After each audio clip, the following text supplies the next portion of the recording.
Good morning, everyone, and dear participants, and welcome to the Economic Time Forum. My name is Marco Obiso, and I'm the Chief of Digital Network Society Department, as well as the head of the Cybersecurity Division in the ITU, in the International Telecommunication Union. And I want to really to thank the organizer for inviting us this conference. And I wanted to share with you some of the thoughts, some of the views on cybersecurity and in the digital transformation era and for the future networks. Yeah. So let me start with sharing a couple of data points that might be useful for you to understand the why, to understand really, to answer to the question why cybersecurity is important in this specific moment of our history. And let me do that being a bit on the ground and just really to show how the lack of cybersecurity can concretely impact our life as individuals and companies. So we always say that information is power, which is a very true thing, but we need to start saying also that information is money. Nowadays, almost all type of information is exchanged via digital technologies. And some of this piece of data has a certain monetary value, sometimes quite a big amount, actually. If such pieces of data are stolen or sold and both illegally, they represent a significant financial asset for criminals. So let me clarify one thing before I carry on. I'm not going to say, and I'm not stating here that cybersecurity is only about preventing data breaches or limit loss of money. There are other much more significant and important negative impact generated by malicious online activities, from reputation to weaponization that could have severe consequences in the real world, such as power cuts and even life-threatening situations, for example, for patients in hospital. But we will come back to that in a minute. For the moment, let me focus on the data piece, just to build the case and explain how, at the end, everything is linked. I was mentioning the price tag linked to a specific piece of data and what is the monetary value associated to it if traded illegally for the benefit of criminals. So let me give you a couple of quick numbers here. Let's take the banking related information, for example. A cloned credit card, so a credit card that is cloned with the associated PIN, goes on the market from $25 to $35 each. Credit cards detail and account balance can go up to $240 each. Online banking login can go up to $120 each.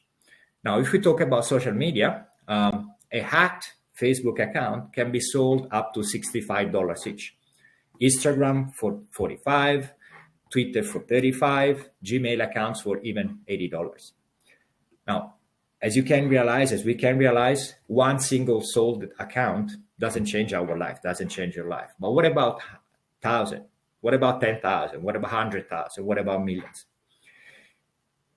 So let me give you another piece of data. I don't know how many of you heard the word Zettabyte. Well, a Zettabyte is a unit of measurement for data, and is essentially a multiple of gigabyte, which I guess all of us are much more familiar. So 1 zettabyte is equal to 1 trillion gigabyte. Now, in 2020, the amount of data generated by the world as a whole was equal to 40 zettabyte. Keeping in mind, and I repeat, that 1 zettabyte is equal to 1 trillion gigabyte, I would leave you to your imagination to picture the amount of data produced and used only annually. Another piece of information. Now, this forum is about digital transformation in a sense, and we cannot avoid to mention the role of emerging technologies such as artificial intelligence or Internet of Things. IoT, specifically Internet of Things, are actually invading the ICT market and also are much more present in our daily life. Well, a conservative estimation shows that in 2025, we might have more than 75 billion IoT connected devices. Now, each of these devices execute a transaction containing some of the data that might have a monetary value, right? I mentioned earlier the amount of data generated in 2020, and in 2025, I'm sure there will be much more. Now, even if we take a fraction of this data, candidate to be stolen and illegally acquired, and out of this fraction, we take a small amount that will be sold, we are still talking about millions of dollars generated maliciously, impacting directly the pocket of the victims, whether they are individuals or organizations. I could at this point mention statistics related to the overall loss of organization because of lack of cybersecurity, but it is enough to say that we are in the magnitude of billions of dollars of cost, possibly. So just this little piece of information could be enough to justify why we need to secure our data, why we need to secure the traffic, and why we need to secure overall the digital infrastructures. But there is more, which is linked to what I mentioned at the beginning. And let me come back on that. Lack of cybersecurity can have a serious impact to the real life. And I personally think that is even a bigger and much more important issue. There will be more and more connected devices, as already mentioned. But it is important to say that this device will operate systems where humans are actually present, such as connected cars, generally speaking, transportation systems, connected health treatment systems, power grid, up to the defense systems and weapons. So I don't need to mention or to make an example here or come out with data points or statistics. I hope it is clear to everyone that any disruption, malicious or not, on the digital component underpinning the operation of those systems can put human life at risk. So we finally now started to connect the dots, okay? We are saying digital transformation can change life of people for the better. To achieve digital transformation, the digital piece must be an integral part of almost any activity and related processes. To make sure that this digital piece is functioning properly, we need an underpinning digital infrastructure, underpinning digital services and data management.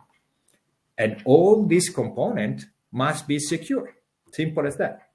So cybersecurity in the digital transformation era is an issue that we don't have anymore the luxury to overlook. The toll we might pay for that is too big and is not worth the risk. So disruption of operations, disruption of essential services, economic losses, as I pointed out before, issues of public safety, issues of theft of data are some of the potential negative impact up to life-threatening scenarios that might generate loss of life for people. So now the question is what we can do, how we can address this. Well, it goes without saying that there is no one fit for all solution here. But I believe that we can safely state that an holistic approach to the problem might offer a good and solid way forward. That would encompass thinking cybersecurity or addressing cybersecurity from different angles connected to each other.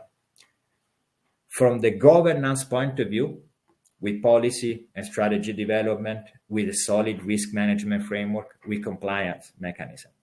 From the technology point of view, with system and security and infrastructure security, with communication security and data security.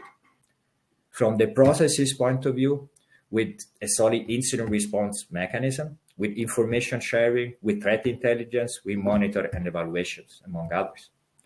From the people point of view, that's very, very, very important because we tend every time to forget how much is important to have the necessary skill set and to have the necessary competency built around the staff and around the employees and around the security teams.